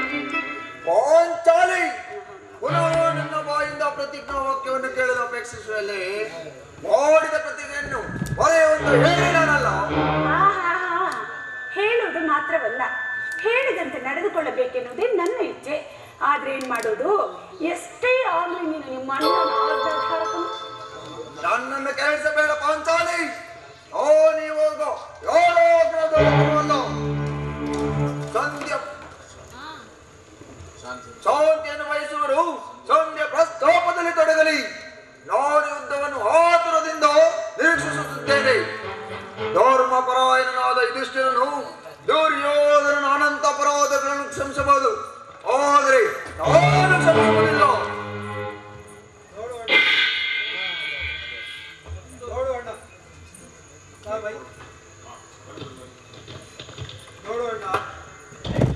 ಭೀಮಸೇನನು ಆಗಲೇ ಸಂಧಿಯ ಪ್ರಸ್ತಾಪವನ್ನು ತಿಳಿದು ಕೇರಳದ ಸಿಂಹದಂತೆ ವಿಜೃಂಭಿಸುತ್ತಿರುವನು. ಅವನನ್ನು ಸಮಾಧಾನಪಡಿಸಲು ನಿನ್ನನ್ನು ಹೊರತು ಬೇರ್ಯಾರೂ ಶಕ್ತರಿಲ್ಲ. ಸಹೋದರ, ಈ ಸಾರಿ ಅವನ ಕೋಪಕ್ಕೆ ದ್ರೌಪದಿ ಕಾರಣವೆಂದು ತೋರುತ್ತಿದೆ. ಶ್ರೀಕೃಷ್ಣ ಹೇಳಿದ್ದನು, ಜಗತ್ತಿನ ಸುಖ ದುಃಖಗಳಿಗೆ ಸ್ತ್ರೀಯರೇ ಮೂಲ ಕಾರಣರೆಂದು. ಅಲ್ಲವೇ ಮತ್ತೆ? ಅರ್ಜುನ, ಕೌರವರೊಡನೆ ಯುದ್ಧಕ್ಕಿಂತ ಈ ನನ್ನ ಸಹೋದರ ಕೋಪ ತಡೆ ಶಕ್ತಿಯು ಕಷ್ಟವಾಗಿದೆಯಲ್ಲ.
ಇನ್ನೇನು ನನ್ನಲ್ಲಿ ಕೋಪ ಐತಮ್ಮ? ಪಾಂಚಾಲಿ, ಸಮಾಚಾರವೇನು? ಅಣ್ಣನೇಕೆ ಕೋಪದಿಂದಿರುವನು? ಏಕೆ? ಈ ನನ್ನ ಬಿಚ್ಚಿದ ಬಿರುಗುದಲು ನಿಮ್ಮೆಲ್ಲರ ಪ್ರಶ್ನೆಗೆ ಸರಿಯಾದ ಉತ್ತರವನ್ನೇ ನೀಡಬಲ್ಲದು. ಸಮಯಕ್ಕೆ ಸರಿಯಾಗಿ ಬಂದೆ. ನನಗೆ ಯಾರಲ್ಲಿಯೂ ಕೋಪವಿಲ್ಲ. ಅರ್ಜುನನ ಎದುರಿನಲ್ಲಿ ನಿನಗೊಂದು ಮಾತೊಂದು ಹೇಳಬೇಕಿದ್ದೇನು, ಅದನ್ನು ಈಗಲೇ ಹೇಳಿಬಿಡೇನು. ಈ ಸಂಧ್ಯಾ ಪ್ರಸ್ತಾಪವು ನಿಮಗೆ ಉಚಿತವಾಗಿ ಕಾಣಬಹುದು. ಅರ್ಜುನನು ಅನುಭವಿಸಬಹುದು, ನಕುಲ ಸಹದೇವರು ಸುಮ್ಮನಿರಬಹುದು. ಆದರೆ ಈ ದಾಸಾವೃತ್ತಿಯನ್ನು ಪಾಂಡವರ ಕಳಂಕವೆಂದು ನಾನು ಭಾವಿಸುವೆನು. ದರಿದ್ರ ಭಿಕ್ಷುಕರಂತೆ ಕಂಡವರ ಮನೆ ಬಾಗಿಲಿನಲ್ಲಿ ಭಿಕ್ಷೆ ಯಾಚನೆ ಮಾಡಲು ಪಾಂಡುರಾಜೇಂದ್ರನು ರಾಮನ ಪುತ್ರರನ್ನಾಗಿ ಪಡೆಯಲಿಲ್ಲ. ಈ ಅಪಮಾನವು ನಿಮಗೆ ಒಪ್ಪಬಹುದು, ಆದರೆ ಈ ನಂದುಗಳಿಗೂ ನಾನಿದನ್ನು ಸಹಿಸಲಾರೆ. ಈ ಯುದ್ಧಕ್ಕಾಗಿ ನಿಮ್ಮ ಅನುಮತಿಯನ್ನಾಗಲಿ ಅರ್ಜುನನ ಸಹಾಯವನ್ನಾಗಲಿ ನಾನೇನು ಅಪೇಕ್ಷಿಸುವುದಿಲ್ಲ. ನಾನು ಮತ್ತು ನನ್ನ ಈಗಲೇ ಎರಡೇ ಸಾಕು ಗುರುಕುಲ ಸಮೂಹವನ್ನೇ ನಾಶ ಮಾಡಬಲ್ಲದು. ನೀವು ನಿಶ್ಚಿಂತರಾಗಿ ಸಂಧ್ಯಾಚನೆಯನ್ನು ಮಾಡಿರಿ. ನಾನು ನನ್ನ ಪ್ರತಿಜ್ಞೆಯಂತೆ ನಡೆಯುವೆನು. ನಿಲ್ಲು ಪ್ರಿಯ ಸಹೋದರ, ನಿನ್ನ ಕೋಪ ಶಕ್ತಿ ನನಗಿಲ್ಲ. ಕೋಪವನ್ನು ಮಾಡಬೇಡ ಅಣ್ಣ. ಧರ್ಮಜನು ನಮಗಿಂತ ಹಿರಿಯವನು. ಅವನ ವಿರುದ್ಧವಾಗಿ ಯುದ್ಧವನ್ನು ಅಪೇಕ್ಷಿಸುವುದು ಅನುಚಿತ.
ಧರ್ಮವೆಂದು ಪರಿತಪಿಸುತ್ತಾ ಕ್ಷತ್ರಿಯ ಧರ್ಮವೇನೆಂಬುದನ್ನು ಮರೆಯುವುದು ನಿಮ್ಮೆಲ್ಲರಿಗೂ ಉಚಿತವೆನಿಸುತ್ತಲ್ಲವೇ? ಯುದ್ಧದಂತೆ ಶಾಂತಿ ರಕ್ಷಣೆಯರು ಕ್ಷತ್ರಿಯರ ಕರ್ತವ್ಯ. ಪಾಂಚಾಲಿ ಯುದ್ಧವು ಎಂಥ ಘೋರ ಕರ್ಮವೆಂದು ತಿಳಿದಿಲ್ಲ. ಅಭಿಮಾನಕ್ಕೆ ವಶರಾಗಿ ಯುದ್ಧವನ್ನು ಪ್ರಾರಂಭಿಸಿದರೆ ನಾ ಈ ವಿಚಾರಕ್ಕಾಗಿ ದುಃಖಿಸಬೇಕಾಗುವುದು. ಅದಕ್ಕಾಗಿಯೇ ಸಂಧಿ ಇಷ್ಟೊಂದು ಪ್ರಾಣೇಶ್ವರ, ಧೌಮ್ಯನನ್ನು ಸಂಧಿಗೆ ಕಳುಹಿಸಿ ಅಪಮಾನಗೊಂಡಿದೆ. ಕುಲ ಪುರೋಹಿತರನ್ನು ಕಳಿಸುವುದಕ್ಕೆ ಮದುವೆ ಆಮಂತ್ರಣ ಕೂಟವಲ್ಲವೆಂಬ ಪರಿಜ್ಞಾನವೂ ನಿಮಗಿಲ್ಲದೆ ಪುನಃ ಶ್ರೀಕೃಷ್ಣ ಪರಮಾತ್ಮನನ್ನು ಕಳುಹಿಸಿ ಅಪಮಾನಕ್ಕೆ ಗುರಿ ಮಾಡಿದರಲ್ಲ ಎನ್ನುವುದೇ ಜಯ ಜಯ ಕೃಷ್ಣ, ಜಯ ಜಯ ಕೃಷ್ಣ. ಇನ್ನು ನಾನಿಲ್ಲಿ ಇರಲಾರೆ. ಈ ಸಂಧ್ಯಾ ಫಲಾಫಲಗಳನ್ನು ಕೇಳುವುದರಿಂದ ನನಗಾಗುವ ಪ್ರಯೋಜನವಿಲ್ಲ. ನಿಮ್ಮ ಅಪೌರುಷ ವರ್ತನೆ ಪುರಸ್ಕಾರವು ನಿಮಗಿರಲಿ. ಪ್ರತಿಜ್ಞೆ ನಡೆಯುವ ಸ್ವಾತಂತ್ರ್ಯ ಮಾತ್ರ ನನಗಿರಲಿ. ಪ್ರಾಣೇಶ್ವರ, ಸ್ವಲ್ಪ ನಿಧಾನಿಸಿ. ಅದು ಅತ್ತ ನೋಡಿ, ಯದುಪತಿಯು ನಗು ನಗುತ್ತಾ ಇತ್ತ ಕಡೆಯೇ ಬರುತ್ತಿರುವುದು. ರಾಜಸಭೆಯ ಸಮಾಚಾರವೇನೆಂಬುದಾಗಿ ತಿಳಿದು ನಂತರ ನೀವು ಇಚ್ಛೆಯಂತೆ ಮಾಡು.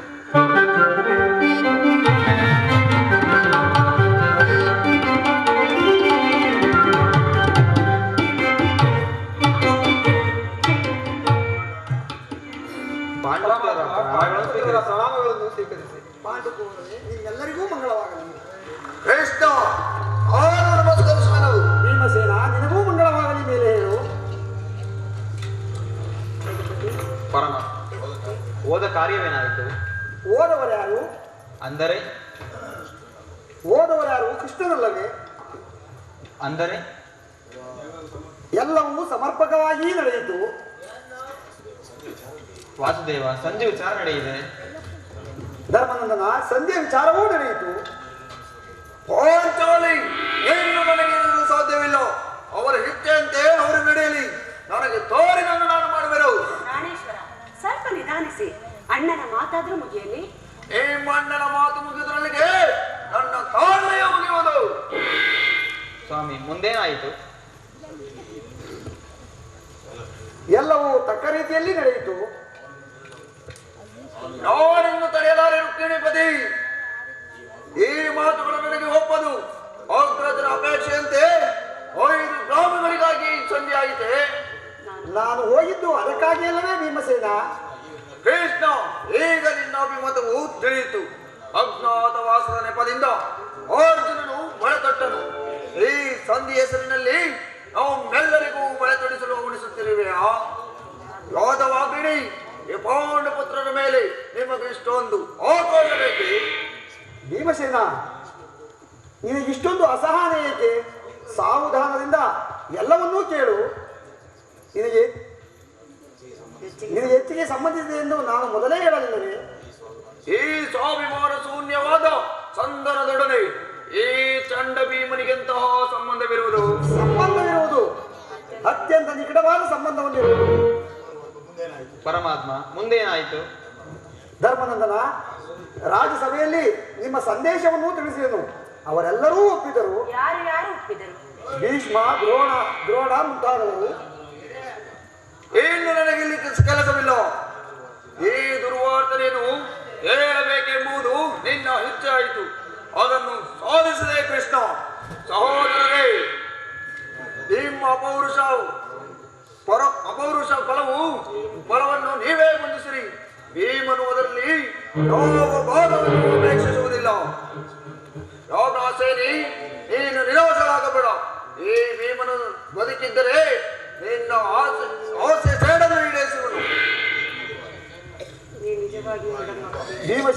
ನೀನು ನಿಜವಾಗಿಯೂ ಹಿಡಿಂಬಪತಿಯೇ ಸರಿ. ನಿನಗಿಷ್ಟೊಂದು ಕೋಪವಿಲ್ಲದಿದ್ದರೆ ಆ ರಕ್ಕಸಿಯನ್ನು ಆಳುವುದು ಹೇಗೆ ಸಾಧ್ಯ? ಸ್ವಲ್ಪ ಸಮಾಧಾನವನ್ನು ತಂದುಕೊಂಡು ನನ್ನ ಮಾತನ್ನು ಪೂರ್ಣವಾಗಿ ಕೇಳು ಭೀಮಸೇನ. ಸುಮ್ಮನೆ ನನ್ನನ್ನು ಕಾಡಬೇಡ ಕೃಷ್ಣ. ಈ ಸಂಧಿಯು ನನಗೊಪ್ಪದು. ನಿನಗೊಪ್ಪುವ ವಿಚಾರವೂ ಹೊಂದಿರುವುದು. ದುರ್ಯೋಧನನು ನಿನಗೊಂದು ಸಂದೇಶವನ್ನು ಕಳಿಸಿರುವನು. ದುರ್ಯೋಧನನ ಸಂದೇಹವೇ? ಅದೇನು ಈಗಲೇ ತಿಳಿಸು.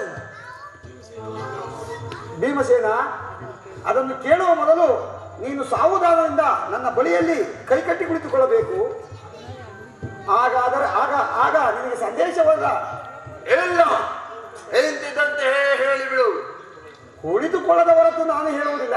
ಕೃಷ್ಣ, ಈ ಪರ್ಯಾಸ ಬೇಕೆ? ಇದು ಪರ್ಯಾಸ್ಯವಲ್ಲ. ನಿನ್ನನ್ನು ಕಂಡರೆ ನನಗೆ ಅಷ್ಟೊಂದು ಭಯವಾಗುವುದು. ನಿನ್ನ ಗದೆಯನ್ನು ಸ್ವಲ್ಪ ದೂರವಾಗಿಡು. ಈಗ ನನ್ನ ಪಾರ್ಶ್ವದಲ್ಲಿ ಕುಳಿತುಕೋ. ಆಗ ನಿನಗೆ ಪ್ರಿಯವಾದ ಸಂದೇಶವನ್ನು ಹೇಳುವೆನು. ಕೃಷ್ಣ, ಇದು ನಿನ್ನ ಅಪೇಕ್ಷೆಯಂತೆ ಕುಳಿತುಕೊಳ್ಳುವೆನು. ಈಗಲಾದರೂ ಹೇಳಿಬಿಡು. ಅರ್ಜುನ, ನೀನು ಕೋಪವನ್ನು ಮಾಡುವುದಿಲ್ಲವೇ? ಕೃಷ್ಣ, ಅದು ಆಗಲಿ. ಹಾಗಾದರೆ ಈಗ ನೀನು ನನ್ನ ಬಂದಿ. ಕ್ಷಣಕಾಲ ಮಾತ್ರ. ಅರ್ಜುನ, ಈ ಗದೆಯನ್ನು ನೀನು ಕ್ಷಣಕಾಲ ಹಿಡಿದಿರು. ತಂಗಿ, ಸಮೀಪಕ್ಕೆ ಬಾ. ನಾನು ಹೇಳಿದಂತೆ ನೀನು ಮಾಡಬೇಕು. ಕಂಡೆಯ? ನಿನ್ನ ಮಾತನ್ನು ನಾನು ಎಂದಾದರೂ ಮೀರಿರುವನೇ ಕೃಷ್ಣ. ಹಾಗಾದರೆ ತೆಗೆದುಕೋ ಈ ಹಗ್ಗವನ್ನು. ಇದು ನನಗೊಂದು ಕಡೆ ಪುರಸ್ಕಾರ ರೂಪವಾಗಿ ದೊರೆಯಿತು. ಇದರಿಂದ ನಿನ್ನ ಗಂಡನ ಕೈಗಳನ್ನು ಕಟ್ಟಲು ಬರುವುದೇನೋ ನೋಡೋಣ. ಅಣ್ಣ, ಬಂಡಿ ಬಂಡಿ ಅನ್ನವನ್ನು ತಿನ್ನುವ ಈ ಚಂಡ ಭೀಮನ ಕೈಯನ್ನು ಬಂಧಿಸಲು ಸಾಧ್ಯವೇ? ಇದೇನು ಪರಿಹಾಸ್ಯ ಕೃಷ್ಣ? ಇದು ಪರಿಹಾಸ್ಯವಲ್ಲ ತಂಗಿ. ಶತ್ರುಗಳ ಎಡಮರಿಯನ್ನು ಬಿಡಿಸುವುದರಲ್ಲಿ ನೀನು ಪಂಡಿತೆಯಂತೆ.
ಭೀಮಸೇನ, ನಿನಗೆ ಸಂದೇಶವನ್ನು ಕೇಳುವ ಇಚ್ಛೆ ಇದ್ದರೆ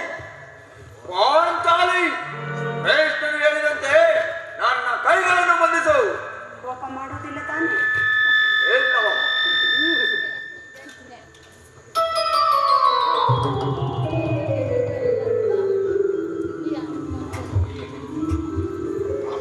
ಅಕ್ಕ, ಈಗ ಎಲ್ಲರೂ ಕೇಳಿರಿ. ಭೀಮಸೇನ, ಯಾಜ್ಞಸೇನಿ, ಯುಧಿಷ್ಠರ, ಕಿರೀಟಿ ಎಲ್ಲರೂ ನನ್ನ ಮಾತನ್ನು ಕೇಳಿರಿ. ಭೀಮನನ್ನು ಬಂಧಿಸಿರುವ ಈ ಹಗ್ಗವು ಇದು ನನಗೊಂದು ಕಡೆ ಪುರಸ್ಕಾರ ರೂಪವಾಗಿ ದೊರೆಯಿತು. ರಾಜ್ಯಸಭೆಯಲ್ಲಿ ನನ್ನ ಅಂಗಾಂಗಗಳನ್ನು ಬಂಧಿಸಲು ತೊಡಗಿತು. ಯಾರು ಆ ಕಾರ್ಯ ಯಾರು ಈ ಕಾರ್ಯವನ್ನು ಮಾಡಿದರು? ಏನು ಹೇಳಿದೆ ಕೃಷ್ಣ?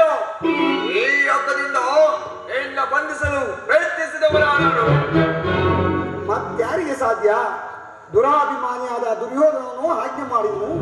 ದುರಾಚಾರಿಯಾದ ಅವನ ತಮ್ಮ ದುಶ್ಯಾಸನನು ಈ ಕಾರ್ಯವನ್ನು ಮಾಡಿದನು.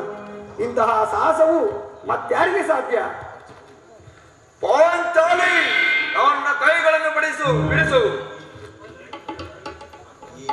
ಈ ನೀಚ ಕೃತ್ಯದಿಂದ ದುರ್ಯೋಧನ ದುರಾಭಿಮಾನವು ಶಿಖರವನ್ನು ಮುಟ್ಟಿತು. ನಮ್ಮ ಪ್ರಿಯ ಬಂಧುವಾದ ಈ ಶ್ರೀಕೃಷ್ಣನನ್ನು ಆ ಕೌರವರು ಈ ರೀತಿ ಅಪಮಾನ ಪಡಿಸಿದರೆ ಅಗ್ರಜೋ ಧನಂಜಯೋ ಇದಕ್ಕೆ ನಿಮ್ಮ ಉತ್ತರ ಏನು?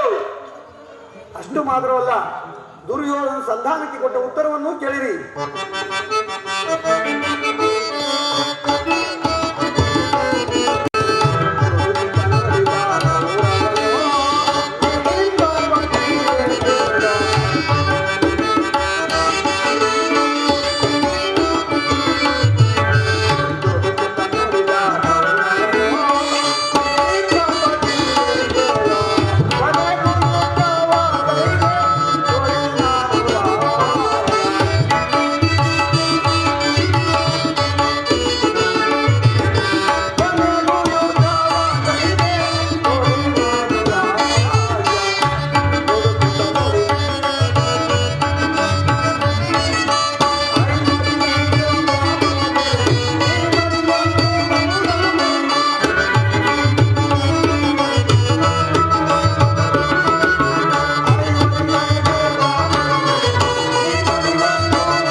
ಸಮ್ಮತಿಸಿಲ್ಲ. ಅದು ರಣರಂಗದಲ್ಲಿ ಶಸ್ತ್ರಾಸ್ತ್ರ ಆಸ್ಪಾನದಲ್ಲಿ ದೊರಕುವುದಂತೆ. ಈ ಸಂದೇಶಕ್ಕೆ ನನಗೆ ಉಳಿದಿರುವುದು ಒಂದೇ ಯುದ್ಧ. ನನ್ನ ಪ್ರಯತ್ನಗಳನ್ನು ವಿಫಲ ಮಾಡಿ ಮುಂದೆ ಬಂದು ನಿಂತಿರುವ ಯುದ್ಧ. ಕೃಷ್ಣ, ನೀನು ತಿಳಿದಂತೆ ನಾನು ಯುದ್ಧವನ್ನು ಅಪೇಕ್ಷಿಸಿದವನಲ್ಲ, ಸಂಧಿಗೆ ಸರ್ವ ಪ್ರಯತ್ನ ಮಾಡಿದನೆಂದು. ಪಾಂಚಾಲಿ, ನನ್ನ ಕೈಗಳನ್ನು ಬಿಡಿಸು. ಕೃಷ್ಣ